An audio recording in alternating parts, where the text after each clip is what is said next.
In 2003, when I signed up for my English degree, I didn't know how many things you could take in university. My impression was that you could do one of maybe 4 things: math, science, history, or English.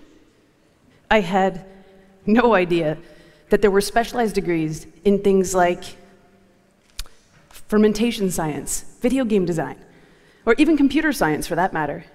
So, given that I'd spent a good deal of my youth reading and was terrible at numbers, it seemed like the least bad idea was to take English. I had no clue what I was doing, and I didn't know how useful it was going to be. I spent 5 years getting a 3-year degree, studying things like bell hooks and Shakespeare, history and Greek philosophy. I argued with people in lecture halls about morals and ethics, as you do when you're young. I took theories of gender and sexuality before it was trendy, critical race studies, cultural studies, and critical theory. I studied subcultures and countercultures, and I wrote a heck of a lot of essays. And when I graduated, I figured out how to partner these skills with technology. And then, a couple months ago, I read this article in the New Yorker called "The End of the English Major." Very dramatic. It went on to say that enrollment in the humanities is in free fall at colleges around the country. As somebody who works in tech, I wasn't shocked. I've hung out around enough engineers to know how they feel about those degrees. As an English major, I was horrified, obviously. But as a technologist with an English degree, who has spent their career forecasting the future, I believe that that trend is about to change. There's a few theories about why the humanities have taken such a hit these past years, but the one that I find most universally compelling is that there's a lack of clear job outcomes at the end of a humanities degree today. In countries like the US, where education is particularly costly, the idea of employability is especially important to students, and the humanities have felt disposable. Instead, students have flocked to technical degrees, engineering, health sci, computer science, for example. When you graduate from those programs, your job outcome has historically been a little bit less foggy. These are the degrees that have felt safe. And what we've seen is a rise in the number of grads from those programs over the past decade. Conversely, and I'm not going to share all the stats with you because frankly they are depressing, humanities have taken a massive hit, with enrollment declining as much as 50% in some of the most well-known colleges in America. Even Harvard hasn't been immune. English majors there declined by as much as 3/4 from 15 years ago to the start of the pandemic. And philosophy and foreign lit also took big dips. This isn't just an American problem, though. 4/5 of the countries in the Organization for Economic Cooperation have also reported falling humanities enrollment this past decade. All of this, however, is about to change. In the age of artificial intelligence, the humanities are not disposable, and the technical degrees are no longer safe choices. We all know that AI is about to redefine the role of humans in the workforce. And much of the technical degree is about to become commoditized because of the very way that AI works. In maybe one of the greatest comeback stories ever told, a crazy little twist of fate, we're entering a world where the skills acquired in the pursuit of the humanities are not only going to be the most indispensable, but some of the most highly sought after. Soon, all of us are going to work alongside AI regardless of what our jobs are. AI's abilities are already really impressive, and they're getting better fast. AI is really good at data analytics, synthesizing information, pattern recognition, and logic. Math, much of science, computer programming. In fact, AI is scoring in the top percentile on many standardized tests in these fields. Stop and think about that for a second, because it's really crazy. The top percentile. At one point, we thought that AI would put manual labor jobs at risk, and instead, it's coming for the very ones that we thought were safe. AI surprises us with what it can do. For example, when it creates a song about algebra in the style of Jay-Z when I ask it to. But the fact that it can do that is not unexpected.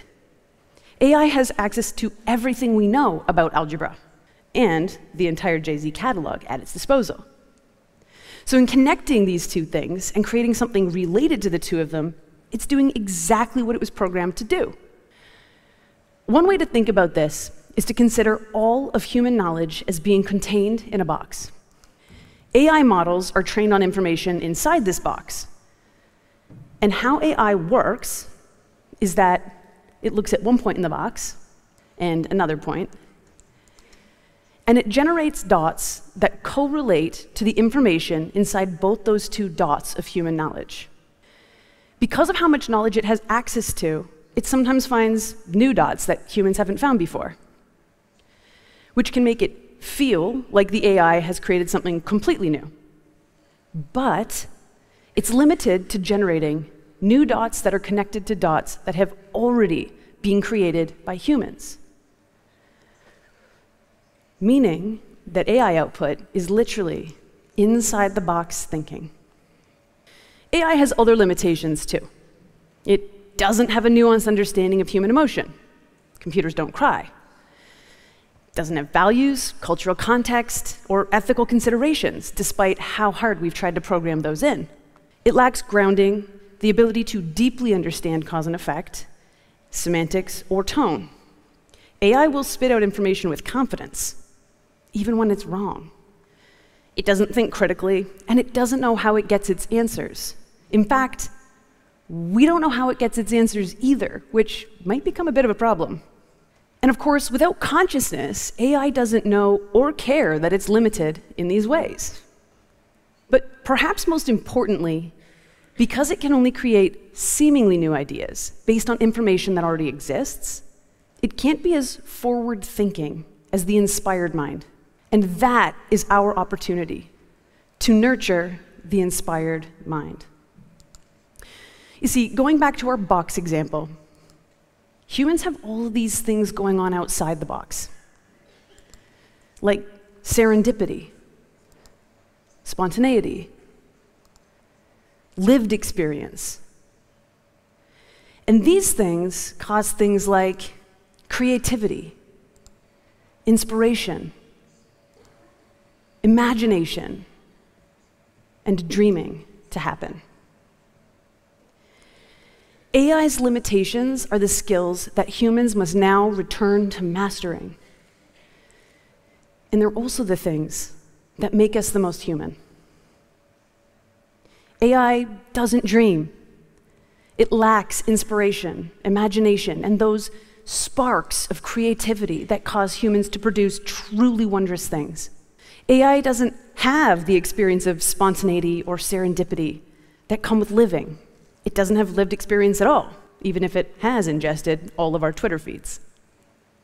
As humans, we imagine, we dream, and we become inspired by each other and the world around us.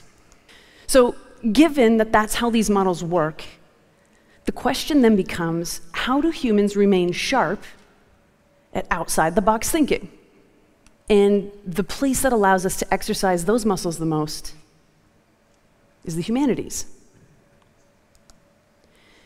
The humanities are academic disciplines that study aspects of human society and culture: languages, philosophy, history, literature, religious studies, anthropology, psychology, politics, performing arts, visual arts, international relations, journalism, archaeology, the list goes on. The humanities are the very essence of what makes us human. The humanities teach us to interrogate ideas. They teach us about the depth of human experience. And they allow us to apply philosophy, sociology, and moral framework to the world that we live in. Importantly, they're the place where we most readily nurture and witness creativity. Even science and technology are driven by the imagination that is cultivated in the humanities. And Steve Jobs was a huge believer in this. The humanities are the everyday, too. You don't have to go to school to experience them. They're in the books we read, the pictures we take, the movies and television that we watch. They're the plays we perform, the designs we create, and the empathy we use to listen to friends' worries. They bring us laughter and grief, love and perspective. They showcase the broad spectrum of human emotion. And now it's starting to sound like I'm writing a love letter to the humanities, so I'm going to stop. Because really, this is my love letter to the future. AI has opened up a world where natural language prompts, common human language, and even drawings can become code, where people with no experience in building software can launch anything that they can dream up and describe, shifting the question from who will build it to who will imagine it and who will have the language to prompt it. And if we allow ourselves to nurture these outside-the-box parts of ourselves, the creativity, inspiration, imagination, and dreaming, and be the most human that we can be, we'll continue to lead machines, guide machines, and partner with them in ways that allow us to be more of ourselves. Which means that humanities are going to start popping up on every job description. And look, this is not to suggest that there aren't hard conversations ahead. AI stands to be the biggest technology shift since the internet. In fact, it's going to be bigger. And if we were to go back and do that all over, I know we would change some things about the way it was designed. With AI moving so quickly, we've got our work cut out for us. But if we focus on what makes us human, we stand a chance at thriving, because machines can't compete with human originality. I was talking to my friend's kid the other day about how so many people are trying to be something they're not nowadays. We add filters to our lives, choose things that don't make us happy to fit in or stay employed. Sammy's 11, by the way.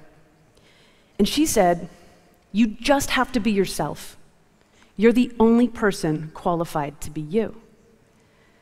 Which I thought was really simple and incredibly profound. Young people are amazing. And it reminded me about why I selected English as a degree in the first place. Really, it was because the only thing I knew I could do in the subjects that I thought were available to me was read. So I showed up as myself. And to say the least, I think it's worked out. As we approach a future that has more unknowns than knowns, in a world of artificial intelligence, I think that this advice holds true. Our best bet is to be human, because we are the only ones qualified to be so. Thank you.